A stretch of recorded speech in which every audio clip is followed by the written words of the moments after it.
Okay, this is the Crestmore property. Excuse me, I'm sneezing.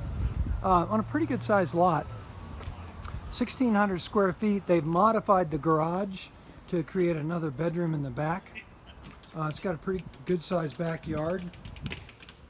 As you walk in here, the living area, the base house is very similar to Lindsay and Nate's house now, the one that they're in now that they're going to put a two-story top on. And so they're talking about taking out part of this load-bearing wall, opening up the kitchen a bit, opening up this area. And Lindsay thinks these are not load-bearing. So taking out this wall and that wall will make this a bigger kitchen, walking right out into the sunroom and the backyard. So I think that's a great idea to open up this a bit. Kitchen cabinets are dated. They're the original ones.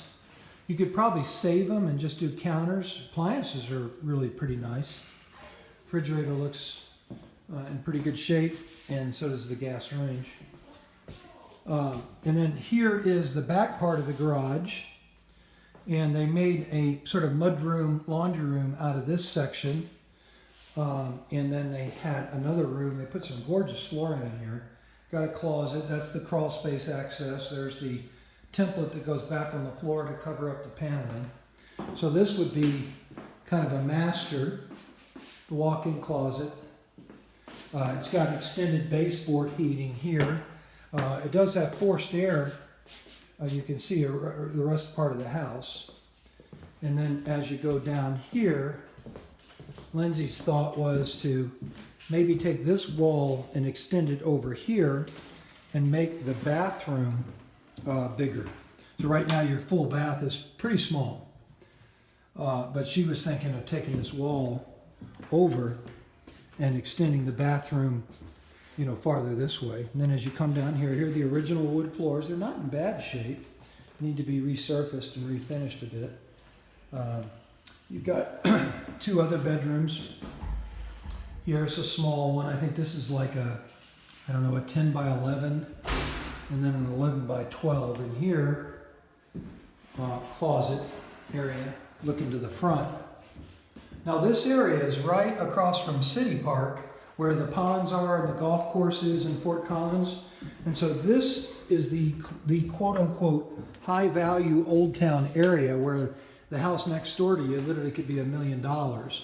So anything you do in this area, you're going to get back in spades. I actually closed on a house just around the corner that was 1,250 feet, and it closed for well over $450,000.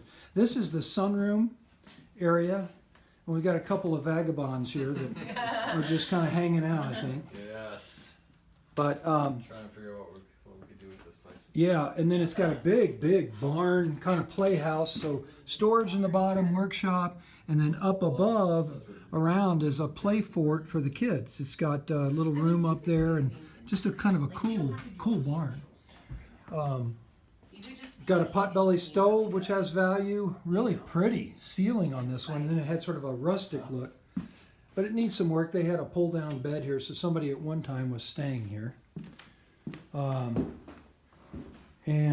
Let's see, I think that's it here.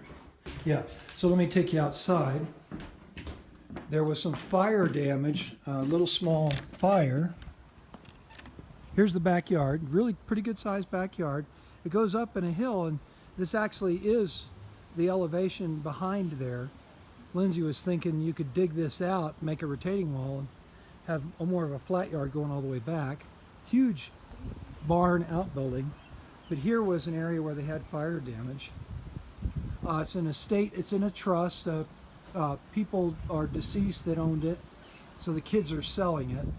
It's on for $290, 1,600 and some square feet. So again, in a neighborhood that can support $500, $600 million properties. There's the stove. Oh, I know, I was going to take you and show you the barn. So this is definitely a fixer-upper, but it has real potential because anything you put in it. So here's the barn, and the loft up above is the play fort. And there's two levels to it. a lower level and an upper level for the kids. But then they had this here, which I thought was pretty cool.